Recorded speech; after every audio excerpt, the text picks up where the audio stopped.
और कुछ तो गैलेक्सीज ऐसी हैं जो एक ड्रैगन की तरह दिखाई देती है। लेकिन ये पॉसिबल कैसे है? किसी भी गैलेक्सी की शेप तो एक डिस्क की तरह होनी चाहिए, तो ये गैलेक्सीज टेढ़ी मेढ़ी क्यों है? मतलब वहाँ पर कोई ना कोई ऐसी चीज थी जो उन्हें बांध के रख रही थी। लेकिन इसको समझेंगे तो तब ना, जब इसको डिटेक्ट कर पाएंगे।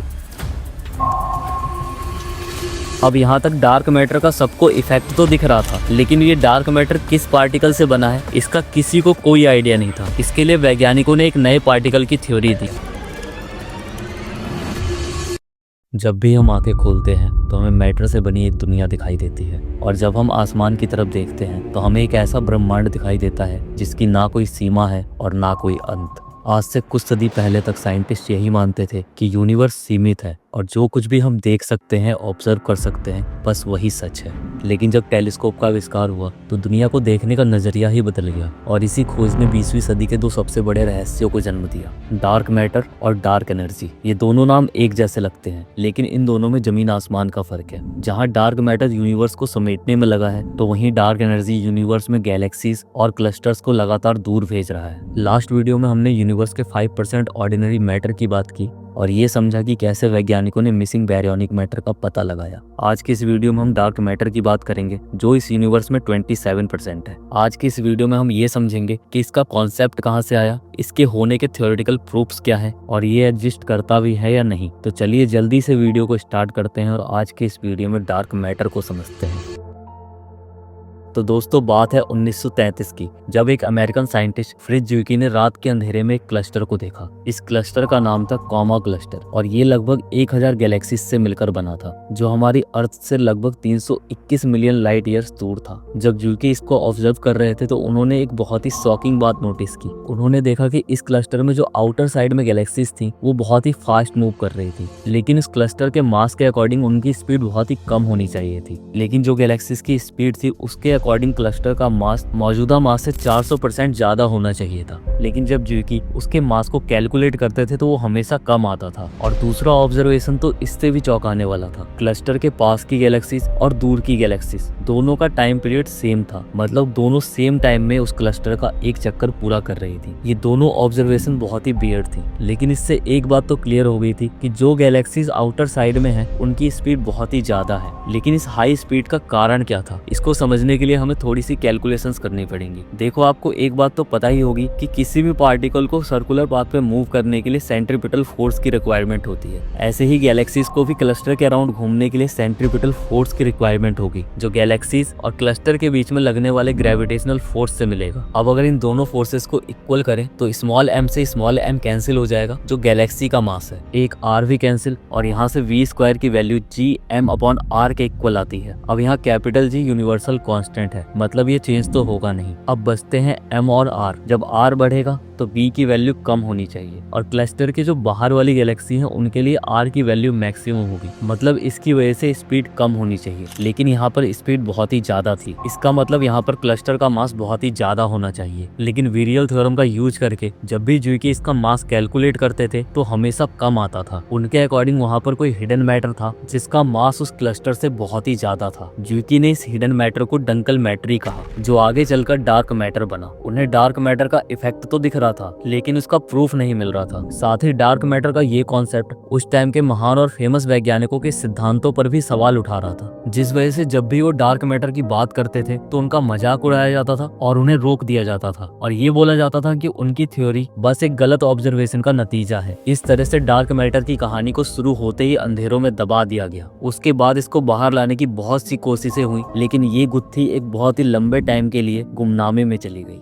फिर वक्त आता है 1960 का, जब बेरा रूबिन और कैंट फोर्ड डार्क मैटर की इस किताब को दोबारा खोलते हैं। अब क्योंकि पहले से बेहतर टेलीस्कोप बन गए थे, जिससे यूनिवर्स की स्टडी और भी क्लियर और भी सटीक हो चुकी थी। अब जब ये हमारी गैलेक्सी के सबसे पास वाली गैलेक्सी एंड्रोमेडा गैलेक्सी की स्टडी करते हैं तो वही सेम बात ऑब्जर्व करते हैं जो ज़ुइकी ने की थी। ये ऑब्जर्व करते हैं कि गैलेक्सी में प्रेजेंट आउटर स्टार्स की स्पीड के अकॉर्डिंग इस गैलेक्सी का मास मौजूदा मास से बहुत ही ज्यादा होना चाहिए। अब यहाँ पर बेरा रूबिन को ज्विकी की ऑब्जर्वेशंस पर भरोसा तो होता है, लेकिन उनके साथ जो हुआ वो भी याद आता है। अब वेरा रूबिन को ठोस सबूत चाहिए थे, जिससे जब वो अपनी बात को दुनिया के सामने रखे तो उनके साथ वो ना हो जो ज्विकी के साथ हुआ। फिर क्या था, अगले 15 से 20 साल तक वो इस पर रिसर्च करती हैं, अलग अलग गैलेक्सीज को ऑब्जर्व करती हैं और ईयर 1980 में अपना रिसर्च पेपर दुनिया के सामने पेश करती हैं, जिसमें पहली बार दुनिया को डार्क मैटर के इतने बड़े और पुख्ता सबूत मिलते हैं, जिससे बड़ी से बड़ी थ्योरीज गलत साबित होने लगती हैं। न्यूटन्स लॉ ऑफ ग्रेविटी हो या थ्योरी ऑफ रिलेटिविटी हो या फिर केपलर्स लॉ, डार्क मैटर की ये पहेली इन सबके परे थी।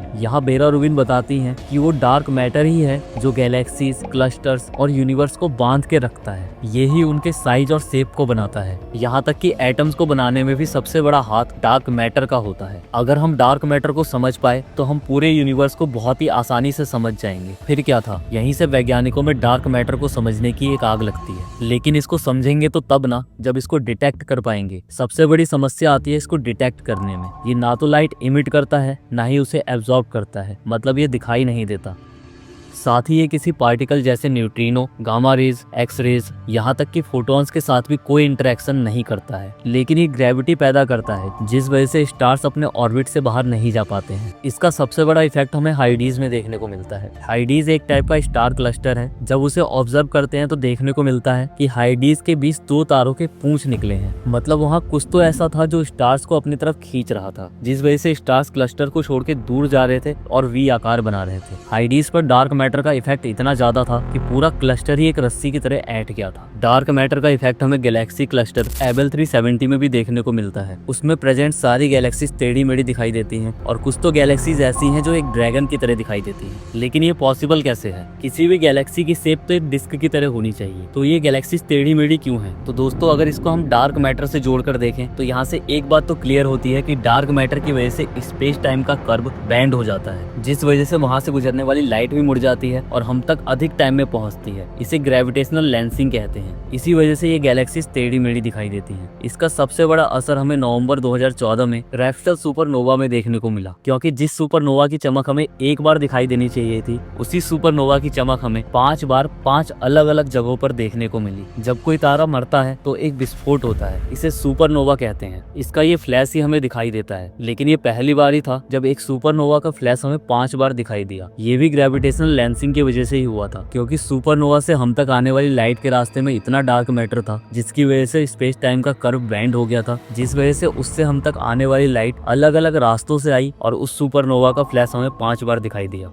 इसके बाद डार्क मैटर ने 2021 में दुनिया को फिर से चौंकाया, जब साइंटिस्ट हमारी मिल्की वे गैलेक्सी के पीछे स्थित क्लस्टर तुकानाई की एज निकालने की कोशिश कर रहे थे। ये हमारी अर्थ से 3.2 मिलियन लाइट ईयर्स दूर है। इसमें लगभग 35,000 तारे हैं, जो बाकी क्लस्टर्स के कंपैरिजन में बहुत ही कम है। और जब रेड शिफ्ट का यूज करके इसकी एज निकाली गई तो वो आई 11 बिलियन ईयर्स, जो लगभग उतनी ही है जितनी एज हमारे यूनिवर्स की है, क्योंकि बिग बैंग भी 13 बिलियन ईयर्स पहले हुआ था। मतलब डार्क मैटर भी बिग बैंग के दौरान ही बना था। यहाँ तुकानाई की स्टडी में एक बात और सामने आती है कि उसमें जो स्टार्स थे वो इतनी तेजी से घूम रहे थे कि उन्हें टूटकर बिखर जाना चाहिए था, लेकिन ऐसा नहीं हो रहा था। मतलब वहाँ पर कोई ना कोई ऐसी चीज थी जो उन्हें बांध के रख रही थी। ये और कुछ नहीं, डार्क मैटर ही था, जिसकी मात्रा उम्मीद से कहीं ज्यादा थी। साइंटिस्ट बताते हैं कि तुकानाई में डार्क मैटर 99% है, जिस वजह से वहाँ के स्टार्स इतनी तेजी से घूम रहे थे। मतलब डार्क मैटर यूनिवर्स में अलग अलग हो सकता है। और यहाँ पर एक कंक्लूजन और निकलता है, यूनिवर्स में जितना भी डार्क मैटर है वो 5% ऑर्डिनरी मैटर के बनने से पहले ही बन गया था, जिसने बिग बैंग के बाद गैलेक्सीज, क्लस्टर्स और गैसेस के फॉर्मेशन में बहुत ही बड़ा रोल प्ले किया। क्योंकि जब बिग बैंग हुआ था तो उस टाइम पर सब कुछ दूर जा रहा था, और सब कुछ ऐसे ही दूर जाता रहता तो कभी कोई पार्टिकल बन ही नहीं पाता। उस टाइम डार्क मैटर ही था जिसने सबको एक साथ बांधने का काम किया, गैलेक्सीज का फॉर्मेशन किया और उन्हें वो ग्रेविटेशनल फोर्स प्रोवाइड किया जिससे स्टार्स टूट के बिखरने की जगह स्टेबल होने लगे। इसने ही एक गैलेक्सी को दूसरे गैलेक्सी से जोड़ा, जिससे हाइड्रोजन गैस एक गैलेक्सी से दूसरे गैलेक्सी तक जा पाई। मतलब यूनिवर्स के फॉर्मेशन में सबसे बड़ा हीरो बना डार्क मैटर।